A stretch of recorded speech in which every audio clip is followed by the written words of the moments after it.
Si je devais te donner 50 000 euros ou bien 100 000 euros, quel business que tu aurais pu monter aux Antilles?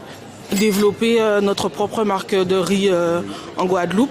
Ce que j'achète, ou plutôt tout ce que je vais vendre, je vais le revendre à bas prix pour les personnes qui en ont besoin. Un food truck, j'aurais pris un camion, j'en aurais fait un food truck et j'aurais vendu des bokits, des granités, des trucs comme ça. Ouais. Vu qu'il n'y a pas trop de bus la nuit, je dirais des taxis la nuit. D'accord. Bonjour à tous, alors moi c'est Wesley. Aujourd'hui on se retrouve à Paris, plus précisément à Châtelet. Et aujourd'hui nous allons parler des idées de business à lancer aux Antilles. Vous êtes prêts? Let's go, venez avec moi. Selon toi, quelles problématiques on rencontre aux Antilles, en Guadeloupe ou bien en Martinique particulièrement?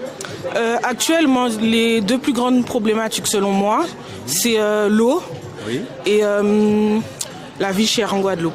Oui, ça revient à chaque fois. Ou même, j'ai dit en Guadeloupe, ou même dans les dom-toms. D'accord, effectivement.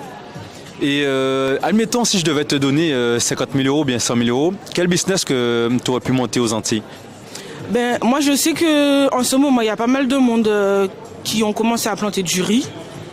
Donc je serais parti sur développer notre propre marque de riz en Guadeloupe. Et pourquoi pas s'étendre Guadeloupe, Martinique, la Guyane et avoir des frais d'import-export moins élevés que quand ça sort de la France. Très bon point, du riz, développer du riz aux Antilles.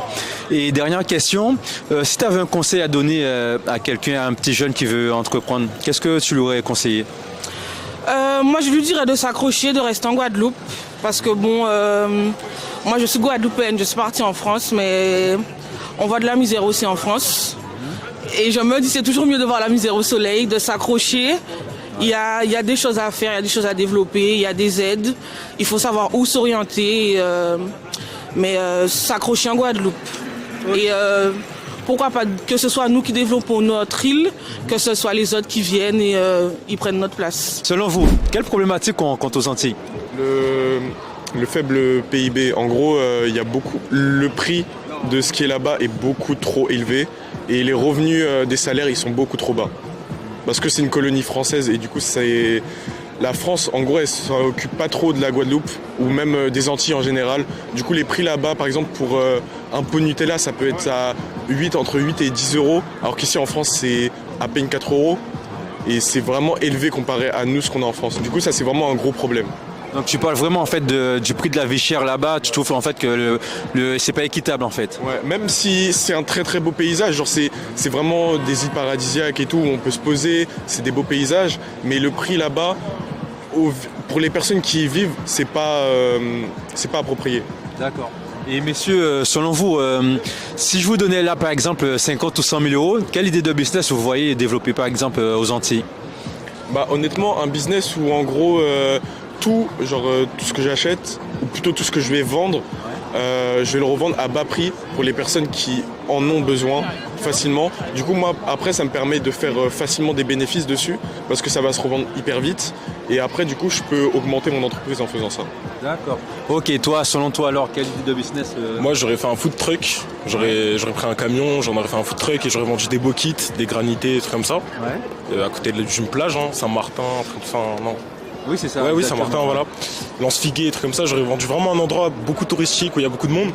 Et voilà. D'accord, bien vu. Toi, tu as une idée de business à lancer?